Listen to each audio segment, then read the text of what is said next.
All right, I have with us Dennis from Black Tie Kitchen. Welcome, Dennis. Hey, Steve, good to talk to you So, again. yeah, well, I mean, people don't maybe know this, but you and I talk a lot. Uh, oh boy, you've got coffee. This is not Yes, the we can talk time for about me to be seeing someone with coffee. that. Maybe we'll talk about that later. But you and I, what do you say? Probably every other week we get together and have a Zoom call. Yeah, pretty And we much. text a lot as well. And we had done a co we'd recorded two co-podcasts. And I'm probably not going to be super articulate tonight due to the lack of caffeine, but we did two co-podcasts that actually wound up being like five podcasts because we talked for so long. And it was really kind of more like two guys talking rather than I think an interview, and I get to know Dennis a little bit better, which is what I wanted to do in this one. This is going to be like the first in a series of interviews that I do, and I chose you initially because I knew if I screwed up, you were the one most likely to be forgiving of my screw ups. Like we can do it again. So the one thing I want to start off with is the beard. You've really kind of let that thing go. Is Yeah. there are you dressing up for something? What's it for? No, it really spawned out of so back in I think it was September, maybe November, my camera broke. And so I couldn't record anything. So I really had no incentive to shave. So I spent like 2 months without shaving and then it just kind of spiraled out of control. And now it just kind of helps with keeping mosquitoes out of biting my face here in Florida. So I don't know. At some point it's gonna have to go. I'm starting to get looks everywhere. Kill can run away. You you could create a new character for your channel, like the prospector, the somewhat crazy prospector that comes down into the saloon in Deadwood and saying there's gold in them dar hills, and I do then have some plans, yeah.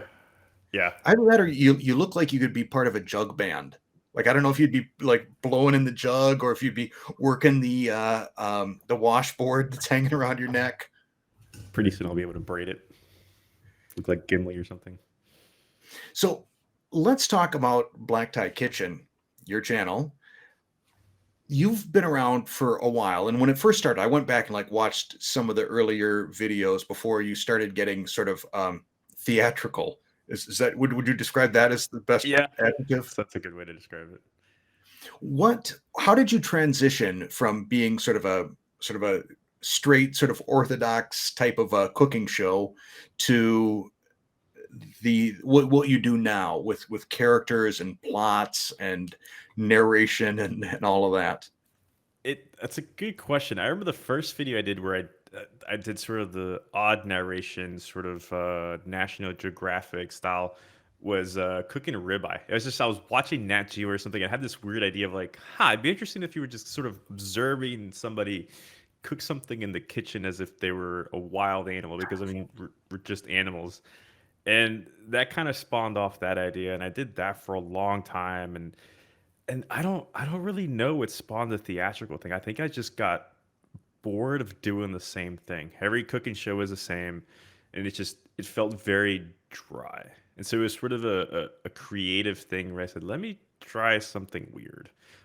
My channel wasn't as big at the time, so I'm still willing to take risk, but it was just one of those like, let's just try something. Let's try something weird and odd and funny, and that's not as standard as everything else. Something that it wasn't an attempt to stand out. It was just something to scratch my creative itch. So in terms of the time that it takes to shoot a video, how much additional time does that add? Going from the straight up I'm making scrambled eggs to now there's a plot around me making scrambled eggs. Like if you Astronomical. take me through it, like so do you start with storyboarding or scripting or how do you do that? Yes, I've gone through a lot of different methods and workflows, and the pre-production is the most important part. It's oh man, I spend so much time writing a script, refining a script, uh, and then I start planning out the scenes in my head. I basically play the whole video in my head nonstop until I film it, and then when I film it, that's a different story because what you intend to put, and then once you have the edit or the video and then you go to edit, it's a completely different thing. You could go through, you go, this doesn't work, this isn't funny, Mm. I'm showing specific things, I forgot to capture this, or I didn't capture, the camera was out of focus, the mic was in the way, all sorts of stuff. And so you have to kind of put it in just the right way to tell a story and make it entertaining. So honestly, the filming is the fastest part, and that probably takes a couple hours depending on the video. I mean, something simple. I'm trying to think one of the simplest ones. I mean, you're talking hours, no less than 6 hours of recording from start to end. And that's just like the main shoot. That's not talking about reshoots or shooting different scenes if I have to do something outside or during the day, or at minimum 6 hours of shooting. And that's the fastest part out of everything. That's I can't imagine that. I mean, I'm closer to like Ed Wood. If I screw up, I'm like, nope, it's going in. I'm taking it. Oh, Whatever yeah. footage Yeah. I got, you know, there have been times when I've had to do like that. This is why I started doing voiceovers on mine when I make stuff, Yep. because Same. I would screw something up, like either I would say it perfectly but do it wrong on camera, or vice versa, and then I'd have to go back and reshoot. And I'm like, okay, my little brain just can't. I can't get enough things right simultaneously. So we'll get one thing right on camera and then record afterwards. Yeah, I that mean, used to happen to me a lot too, because I would say like 2 teaspoons and it actually meant 2 tablespoons. So then I'd have a yeah. recipe that didn't match and then an audio that didn't match. And people like, which one is it? I used XYZ, or I used 2 cups. Like, oh, that's way too much. So that's when I transitioned to narration as well, because it opens up the possibility to add the audio for things that you could do later. And I think that's something that a lot of food creators have realized. If you look at somebody like Babish, when they started, it was literally all narration, like for the same very reason. Like, hey, I can talk about this later, that sort Mm, of thing. Um, but it definitely, like you said, leaving stuff in. I leave stuff in all the time, but it's when you miss something that's the problematic, especially if it's a key moment.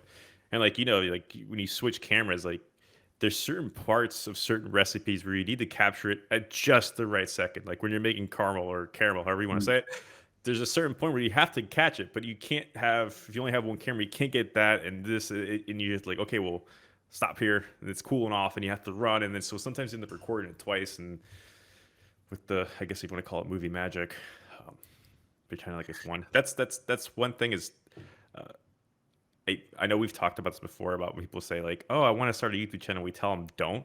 I've Yeah. changed my tune on that. I tell people everyone should start a YouTube channel because one, you grow an appreciation for the work that goes into something, and you'll never tell somebody something bad ever again on a video because you realize the amount of work that goes into it. So you're never gonna tell somebody like this video sucks, waste of time. You go, Yeah. huh, this just wasn't for me. Like I get it now. You probably put 37 hours in this 2 minute video, and I get it now.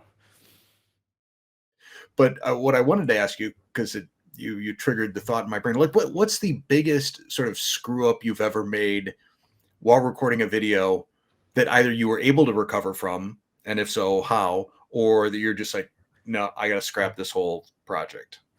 I mean, I've scrapped entire videos, um, but at this point, they all kind of meld together, so I can't really tell you. Like, it's very weird. Once I'm done with a video, it's literally erased from my brain. Like, I never want to see it again. I don't even remember what happened in it. And I know you suffer from this too when somebody leaves a comment on something 3 months ago or 2 years ago. I don't remember what happened in that video or like what line you're talking about or what you're Yeah. referencing. Yeah, so I can't. I honestly don't know what my biggest screw up is. I'm sure there's something where I've just burnt the hell out of something and was like, all right, well, this sucks. I think, oh, actually, I think I take it back. I think it was a cheesecake where I completely just hosed it, where I took off the spring form and it just like fell apart. So like, all right, well, this And sucks. I think you included that in the video, did you? Either in Yeah, the yeah, bloopers or yeah. Because the only reason I remember is 'cause I remember people saying like, oh, I'm glad you left that in there. I'm like, yeah, because that's what happened. Like, I don't plan for failures, but failures happen to everybody. So it's why leave it out? I'm not perfect. how often have you forgot to turn on your microphone? Do you ever have that happen? I learned that lesson a long time ago. The one lesson that I've also learned is not charging the batteries on the microphone. Mm. So every like 3 videos, I go, let me just charge this just in case. Yes, that's another reason why I moved to narration because of the fact of, or you don't have it plugged in all the way, so it's like, like, well, this sucks. I have to reshoot this talking point or something like that. I had one where the audio was screwed up bad enough, and it was while cooking, like using a blender, and there was chopping and all this stuff going on my cutting board, that I couldn't use the audio, but the video was great. So I actually got out onto a stock audio site and was finding clips of like the sound of a blender, the sound of like I actually typed in chopping garlic, and it's there. Like any vegetable you want, someone has recorded the sound of them chopping or slicing it, and then I just laid those sounds over what I actually did, tried to sync them up. Yeah, and I think it goes towards the grander story of we're not necessarily just showing how to do something. We're telling a story. Because if you just want to know how to do something, just read a book. I mean, that's the recipe. It's literally black and white. Mhm. But it's showing you're doing more. You're providing that experience, and what that entails. Because yeah, same thing. Like you don't realize how important sound is until it's not there. And you go, something's not right here. Like is that doesn't sound like he's chopping garlic. It sounds like he's chopping celery. So it's part of the experience. So around 2 years ago, you were there. There seemed to be a significant chunk of your videos that were based on making cocktails. What inspired that, and why is that something you didn't continue doing? I enjoyed cocktails. I enjoyed drinking, and there's two reasons why I stopped making cocktails. One is I basically stopped drinking just because I didn't feel the need for it. Um, I One, it would screw up my sleep. I just didn't feel. Not that I Mm, was going balls to the wall drunk or anything, just like one or two cocktails, and I just didn't enjoy it anymore. I'd rather drink coffee. And the second half is that it split my audience to people doing low carb and trying to eat healthier, not necessarily drinking cocktails, and then people drinking cocktails and not trying to eat healthy. So it's this weird, like some people would watch this video, but not this video. mm. So YouTube was like, I don't know who you're trying to reach. So in cutting them out, um, it kind of separated. It kind of uh, tightened up my audience, but mostly really just because I stopped drinking Yeah, I or used to get a stopped doing lot of cocktails. a lot of requests for, hey, can you do something? Well, it's interesting, and I'm sure you get this as well. You'll get requests from people, and you think, oh, this must be a popular thing because people are asking for this. But it turns out it's like 2% of people are asking for it, but they're vocal about it. Yeah, Can you do videos on keto friendly alcohol and stuff like that? And my response, even when I was drinking, was always, you know, if you're doing keto to lose weight, first off, you shouldn't be drinking at all. yeah, I it's mean, counterproductive goal. because it's empty calories, and it's easy to to stumble onto some carbs when you're there, and it's going to impact your judgment a little bit and maybe make you more likely to snack and things like that. So my advice to people when they are doing keto to lose weight is you got to decide what's more important to you, alcohol or losing weight. Once you are in a position where you are sustaining, then yeah, there are, and I'm reluctant to use the word keto friendly, but there are ways you can drink. There are things you can drink and not go out of ketosis. I mean, I spent uh, the better part of 2.5 years in ketosis while still drinking wine and hard liquor. But yeah, I agree with you that it does it creates a division that is unnecessary, and it's easier to just leave it alone. Yeah, one thing for me too is I I'm fortunate enough that I realized this really early is why are you drinking? Um, like in times where I've had, you hit rough spots or whatever in your life, and I was always cognizant of don't drink to ease whatever this is that you're going through. Like hit it full on, know it's going to get better because the alcohol is not going to make anything better, or whatever the vice is. It's like this isn't going to fix anything. So accept it and move with it. And that was one thing that, and probably around the same time, it was like around 2 years ago when I quit my job and I decided to do YouTube full time for a little bit. I was like, I can't let this take over that because I'm, you know, uh, under stress, whatever. Like that's not the solution for this. And that also helped into or led into like not doing cocktails anymore because it wasn't productive at what I was trying to do. Yeah, I've just switched to coffee. I find it's better for just overall interactions with people. I kind of feel like you're kind of rubbing this coffee thing in my Yeah, face. so I wanted to talk to you about this because I know you quit coffee and you said you were in a haze and all sorts of stuff. So I was a very, very heavy caffeine drinker, like addict. And when I say addict, I don't mean like 2 cups a day. I'm talking it was a pot of coffee before I left for work. I'd get coffee on the way to work. I'd drink a pot of coffee when I got to work. the coffee I drink throughout the day, diet soda. I get home, I drink probably a gallon of diet tea and probably 1 or 2 liters of diet soda and more coffee, including pre workouts and energy drinks, all in one day. That's the level of caffeine addiction I was at. Um, That's and I pretty went cold. severe. Yeah, yeah. So like when people are like, oh, I have a coffee problem. Like, what do you drink? Like 2 cups of like that's not a coffee. That's not a caffeine addiction. Sorry, I no qualms for that. And I went cold turkey, and it was the worst 10 days of my life because it was just like it's sort of like having a complete separation from your body. Like you're here, but your mind's like up here in the clouds. You're just like you can't focus. I mean, it's a drug. It is what it is.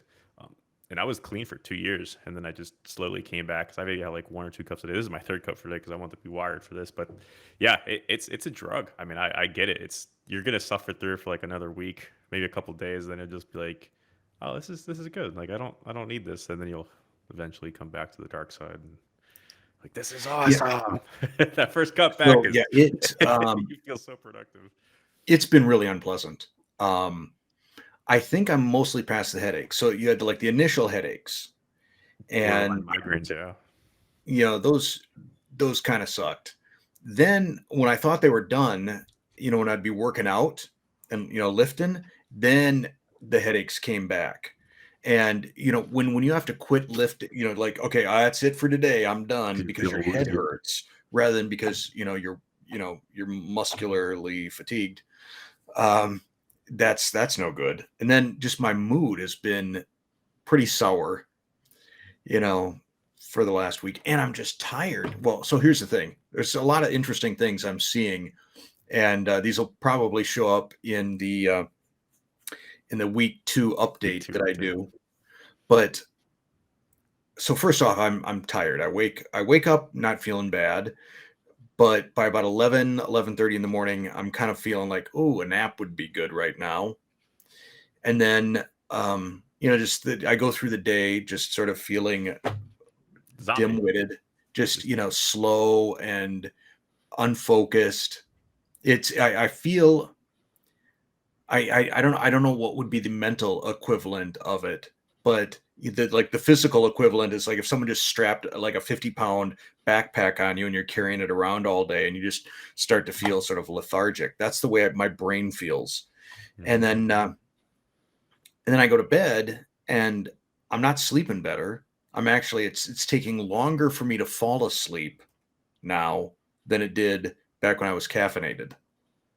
So, and I haven't seen any significant changes yet in like heart rate or blood pressure or anything like that. However, interestingly, and I got to see if this trend continues, I'm seeing a lot more pronounced dawn effect with my continuous glucose monitor.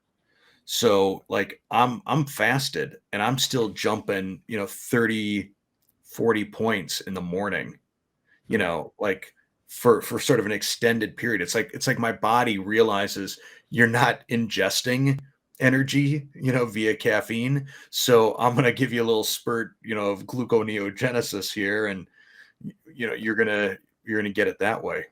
Yeah, that's interesting. But yeah, it'll take a few days and it'll just even out and you'll realize you just have constant energy rather than these like uh That would be cool waves of it. because I miss having energy. I miss the mental clarity. Yeah. Like I said, when you come back you'll be like, whoa, this is Oh, what? I'm sure you've seen the Michael Pollan thing on Joe Rogan where he talked about he Mhm. went 3 months and then he had his first cup and it was like It's like what psychedelic. the yeah. I wouldn't say I don't know about psychedelic. Maybe for him, I didn't experience that, but it was definitely like getting a dose of uh, just here, go do stuff. So enough about me and my drug problem. It's the most abused So, drug in the world. so how did you get into keto? What led up to you doing keto or low carb as a way of eating? Yeah, so I used to be really meticulous with what I ate and down to the gram years ago when I pretended to be an athlete. And I found a lot of really interesting things. I was around 100 grams of carbs, and that was tastes like wasn't feeling great. That I jumped up to 110, I'd feel good. Um, but things quickly spiral out of control for me. Like I'll just eat anything and everything. And I remember I was making the apple pie video or something like that, and I think I'd made 6, and I had was eating them all, I was like, this can't continue. I just, I felt like crap. I was getting those sugar just dumps and those insulin dumps. Like, I don't feel good. So that's when I kind of decided to go back to low carb and go in and out of keto. So it was more of a just how you felt rather than, you had some weight to lose or, Well, I still have some. some weight to lose, but yeah, it was more of how I felt in the fact that like diabetes runs in my family. So I was like, I need to start because it's when I was like, oh, next year, or tomorrow, or the next thing you know, you're like, hey, you're type 2 diabetic. Like, that snuck up faster than I thought I was going to. Hmm. So that's been sort of the kicker. So you said diabetes runs in your family. Have other family members gotten on board the keto train No, since you started?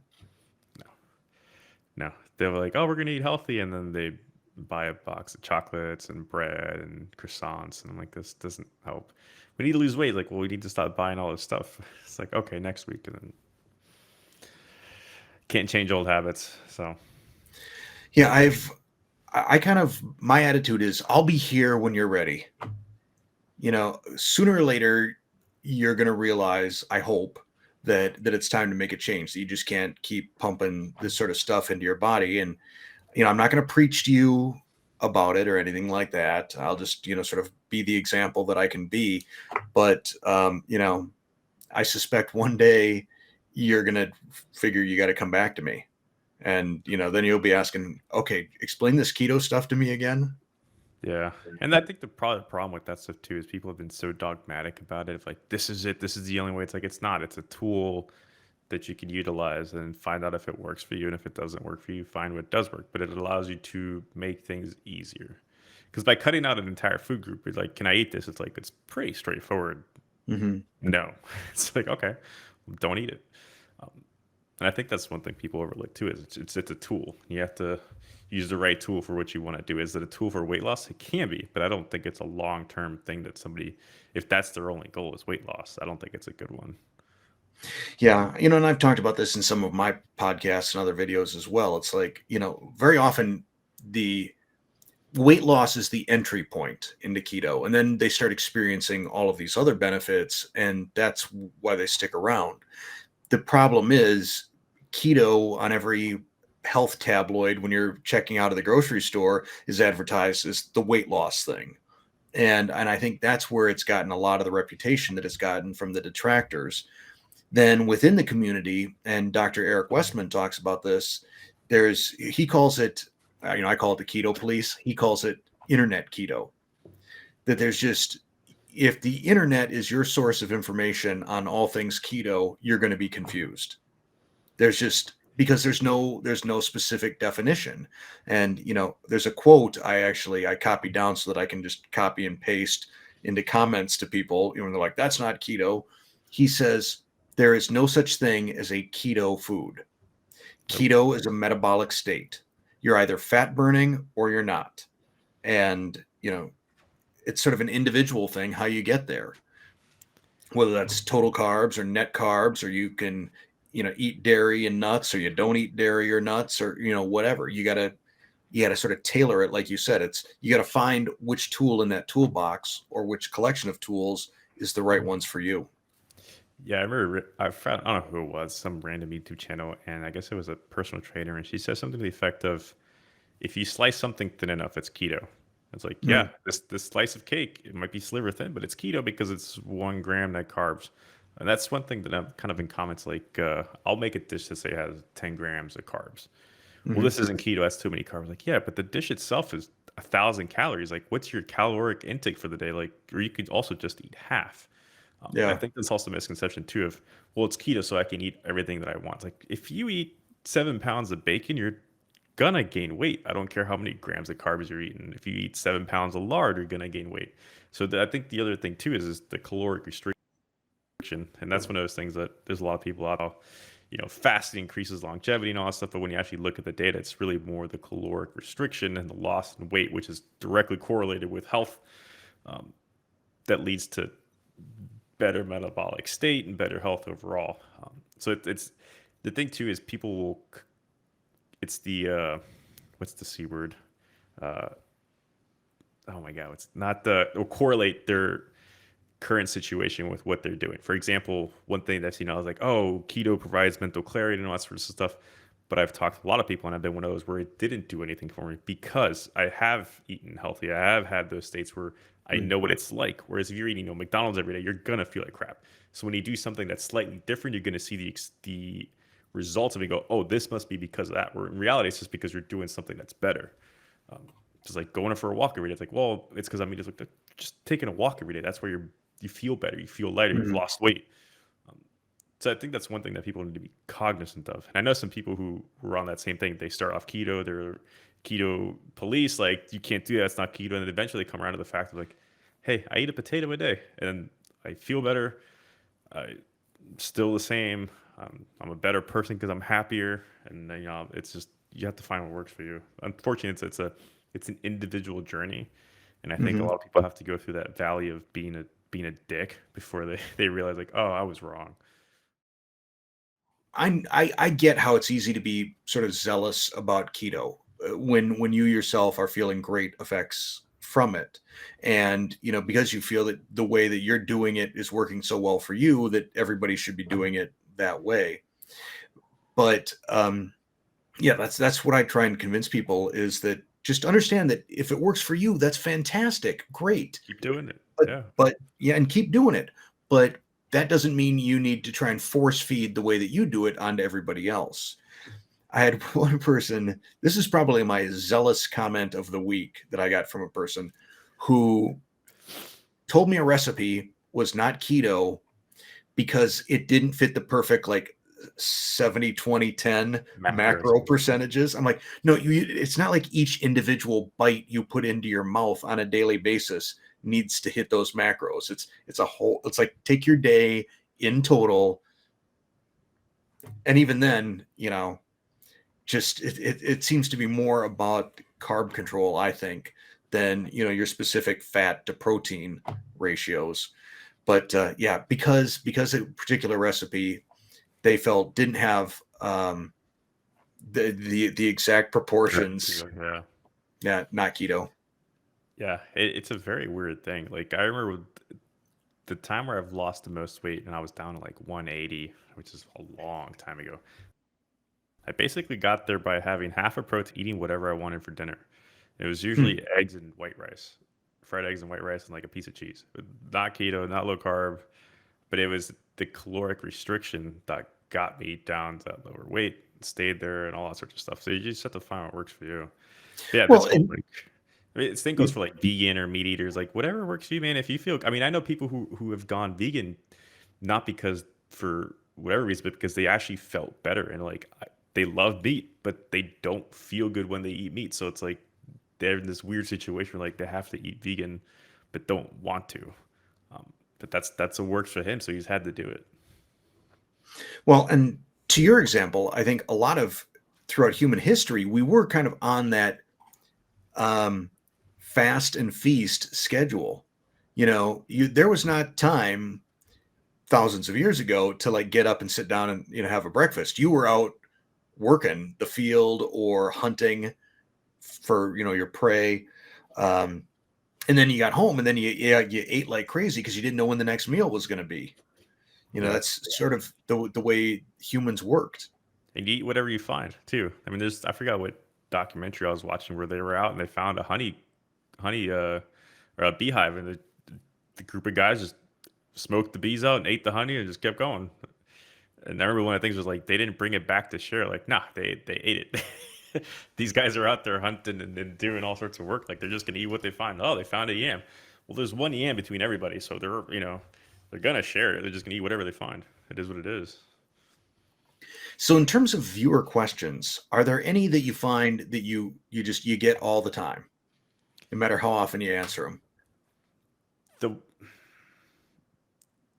the ones that are the most troublesome for me, and it's the I followed everything exact, but I didn't add this. It's Hmm. like, well, then you didn't follow it exact. And it's always they always leave out a key ingredient. Like I left out the protein powder. Well, that's not a garnish. It's not like you're adding parsley on top of it. Like that's literally critical to the dish. And then they complain like, well, this did tasted like. crap, and I wasted ingredient double, and it's like, well, you didn't follow the recipe, and it's one of those things where you know this, that low carbon keto cooking, like the difference of a gram can make a big difference in the outcome of it. So when someone questions it and goes, well, do I need to add 3 grams? Can I just add two? No, like I worked on this recipe for a long time. Like this isn't Yeah. me just throwing shit together. Because I had somebody tell me that, well, that was one recently that I think took the cake, was a uh, no taste test must be crap. I'm like, Hmm. what? Is it a moth? I What just is saw that too. What do you got there? Is that a dragonfly? welcome A to Florida. sparrow? um, but yeah, it was really weird that somebody's like, "Oh, no taste test, it must not be good." And I go, "What? I created this thing and I put it out for the world. Do you think I would put out something that tastes like crap? And what makes you think that I can't try?" Go, this is delicious. Like, it was very weird. I was like, I don't understand why tasting it on camera means that it's good. Again, because I'm making these recipes, I'm not doing this Sure. on the fly. Just like, it's like this wasn't thrown together for a video's sake type of thing. Like, this actually takes research and time. Yeah, sort of along those lines. I mean, first, of course, I probably every YouTube food content creator gets this. I made it exactly the way you made it to the T. Why didn't mine turn out? Like, okay, first off, I can't see what you did. Record it and post it on a YouTube channel. Then I'll tell you what went wrong. But instead, you wind up doing this sort of almost Socratic interview process in the comments where you're like, well, did you do this? Did you do this? Did you do this? And then eventually, after 3 or 4 iterations, they're like, oh, you use psyllium husk powder. I said psyllium husks. And now anytime there's any recipe with psyllium, that's the very first thing I ask. Powder or husks? Which did you use? But you always go through and you find somebody glossed over a step or an ingredient or something like that. Yeah. So that's common. But the one that I get that kind of perturbs me a little bit is people like they'll, since they know that I often are wearing a continuous glucose monitor, they're like, why aren't you showing your glucose response on your recipe? I'm like, why would I put out a recipe that spikes my glucose? I wouldn't do it. Plus, if it's ingredients that I'm familiar. Oh, look, the 2 ingredients in my batter are sharp cheddar cheese and pork rind. Like, I think we're good. why would I do a glucose test? But Yeah. there's almost this sort of insinuation that I'm like trying to sneak carbs, and glucose spikes out Try onto to people. sabotage me. Or I'm the like, other one too this is, is what I eat. Why would I eat this if it's not keto friendly? yeah. Here's a question: If what are the 2 most common gums you use in everything, or most everything? 2 most common gums you use all the time. For me, Yeah. probably xanthan and Tara. Yeah. So that's another one that kind of is interesting. It's like, oh, another gum I have to use. Like, well, they're all different, and they're not Yeah. like stupid expensive. You can literally buy a box of like guar gum for like $4. So I actually did a kitchen live stream for my channel members, my top 2 tiers of channel members. I do kitchen live streams for, and I had done one where I was playing around with different thickeners, and I thought this is, even though it's not beautifully filmed, this is some good info. So I actually released it as a video, That's and right. I forget Yeah. I forgot I you did that. forget which 2 ingredients, 2 gums I combined. It was like xanthan and something else that they had Makes it this special. synergistic effect, and it created slime, like the actual 1970s product that came in the Mhm. little green trash can. And I'm like, wow. There was something else that I did that created something remarkably similar to like a non-oil based personal lubricant. That just, I don't recall what it was. Maybe it was xanthan. Xanthan can be pretty slick, pretty slick. Yeah, you start to get these sort of some of its parts things, and there's full on research papers of things, especially for ice cream, because I went down that rabbit hole of trying to find the right ice cream, and yeah, it's you combine this percentage of this gum with this percentage of that one, and it gets crazy. Um, but yeah, it's There's super interesting. there's a lot of stuff in molecular gastronomy that I mean it truly is chemistry. It's kitchen chemistry, because you combine these 2 things that are both relatively benign on their own, and you put them together, and suddenly they turn into something just weird. You Hmm. know, you make concrete, or you make slime, or who knows. Yeah, some sort of weird glue. Yeah, it gets crazy. It's a really interesting thing. Like, and I don't know if you experienced this, but it was not that long. I mean, you've had a much quicker ascent to where you're at now in terms of your channel size. It's taking me a little bit longer, so it's very weird because I remember when I was at like 2,000 subscribers. I mean, it took me a good year before I even had anybody watching videos. It took me a year to get, I think, 100 subscribers type of thing. Um, and it's just the idea that you put something out and you're literally talking to more people in one video than potentially fill a stadium type of Hmm. thing. Um, like the mass, the capability to reach a large is dumbfounding to me. But it's also scary because there's a lot of people out there on certain channels that we talk about that push a lot of nonsense that people just Mhm. gobble up. And whether you want to call it fake news, misinformation, all sorts of stuff, it's pushing fake stuff as real and all sorts of things. But that's one thing I try to avoid is having. I don't know where I was going with this. I've gone a complete circle here. Yeah, you drink some more coffee. It'll make you feel better. Listen, I'm not running on very much sleep right now. I don't know So, where I was well, going with that. I'll talk for a second, and then maybe you can remember, and then we'll probably wrap this up.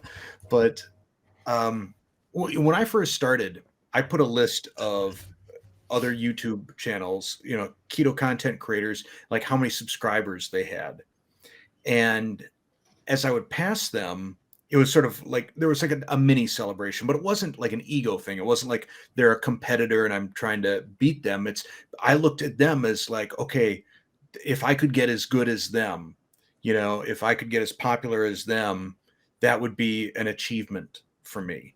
So yeah, I was looking at them more as like, standing on their shoulders rather than Hmm. competing. But now what I do is I pulled up like the list of cities in the United States by population. I'm like, ooh, I'm bigger than Rockford, Illinois. you know, it's it's just kind Yeah. of fun. And I'm rapidly approaching Sioux Falls, South Dakota, which is where I was born and raised. And I think that would be kind of cool. The day that it's going to happen a little over two. I think they're at like 205,000 right Hmm. now, according to the latest census data. To be like, I'm bigger than Sioux They're like Falls. suck it, Sue. Yeah, no, it's interesting. Like, one of the things they say is when you a lot of times it's not the goal, it's the journey. So like for me, like I mean I have a spot on my wall. Hopefully, when I reach 100,000, I don't know if it'll ever happen, but just like reaching a million, like it's a goal, but I I don't want to say it'll never happen. But in the current realm of things, it's not likely to happen. Um, but I the only mean, but reason think that's about this. When you and I had our very first conversation, you were in like the low 30s. maybe I You were don't like, know. yeah, you were low 30s because you told me someone made a comment specifically to you that, like if you got rid of that stupid narrator, you'd jump to 37,000 Yeah, overnight yeah, it's something a like very that. specific number. Like, Yeah. So, I mean, you think about that, and now you're what, 70? nah, 65. You're I don't. close. Right. I only know because You I can- checked earlier. Okay. No, it's like kind of going back to what you're saying. It's more fun to collaborate with people than to compete, unless they're just dicks. In which case, yeah, burn 'em. But yeah, it's more fun to just collaborate. Well, and that's one of the reasons why I'm doing this interview series is I think there are a lot of people out there that are doing interesting things, and the more the more we collaborate, it germinates ideas, and it spreads us to people that perhaps aren't mutual viewers. So your viewers that may not be subscribers to me, and my subscribers that may not be viewers of you, now get a chance. Hopefully their interest is piqued by something like this, or I got a handful of people that I've already sort of teased interviews with, and they've been receptive. Um, Mhm. like Alicia at Keto Upgrade. You know, Mhm. she was like a pastry chef, I think, at one point.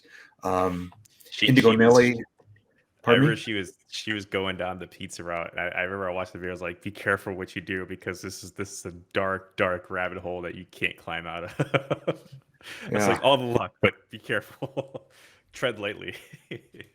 So, you know, I think especially to get some of these baking people on, because baking is just this is a it's a keto nightmare. And it's worse if you know how to bake, in my opinion, because now you're carrying this baggage, this collection of knowledge that is no longer applicable, and you have to fight that knowledge. It would be easier just if you'd never baked anything and someone just said, here's some almond flour and some erythritol. Go get them. Yeah. On that, real quick, one thing I've noticed is the with baking, uh, the almond flour, the graininess of it is huge in terms of what it impacts. Like the Costco stuff you can get, I've sifted that. Some of that stuff ends up being like cornmeal. You'll have cornmeal and like super fine, like that makes a huge difference. Um, but yeah, no, bacon is. I was fortunate that I wasn't big into baking before I got into low carb, so I don't have that baggage. But yeah, that's just it's. If you have that baggage, it's terrible. Just like making pizza. I mean, it's like, oh, you use flour. It's like, well, what if I took the main ingredient away? It's like, what am I supposed to do? Can I make cheese and sauce? Like you can, but it's not going to be pizza. Um, yeah, it's a journey. Well, I'm glad that you were able to join us. We had made a promise that we were only going to go 30 minutes, and we shot over that. But well, that means I can throw in more ad breaks, more revenue for me. I'm honored to be here. All right. Well, thank you so much. If you haven't checked out Dennis's channel, it's Black Tie Kitchen. I will link to it down in the description below. I think it's you will find, and I don't know how Dennis is going to take this, whether he's going to take it as a compliment or not. Yeah, I'm on Um, YouTube. There's no it's such thing it's as it's very similar to Good Eats, you know, back before Alton Brown got all grumpy and stuff. You know, it's got the combination of humor and storytelling and education, and of course cooking. So check it out if you haven't already. So much appreciated. thank you, Dennis, and thank all of you for watching.